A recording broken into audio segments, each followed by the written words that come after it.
ಅರ್ಧ ಮುಚ್ಚೈತೆ. ವಾತಾವರಣ ತುಂಬ ತೆಗಿದಾಗ ಈ ಕಡೆ ಬೈಕ್ ಸುಮ್ಮನೆ ಗುರು ಎದುರಿಸ್ಬೇಡ,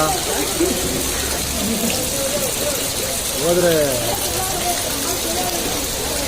ಅದು ಹಳ್ಳಿ ನೀರು ತುಂಬ್ಕೊಂಡು ಹರಿದಂಗಿದೆಯಲ್ಲ ಇದು.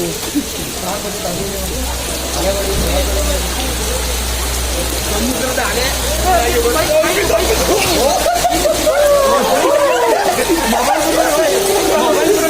ಇಲ್ಲ ಇಲ್ಲ ಇಲ್ಲ ಇಲ್ಲ ಅವ್ನು ಕಾರ್ನ ಯಾವನ್ ಮಾರ ಅಲ್ಲೇ ನಿಲ್ಲಿಸಿ ಓ ನಾವು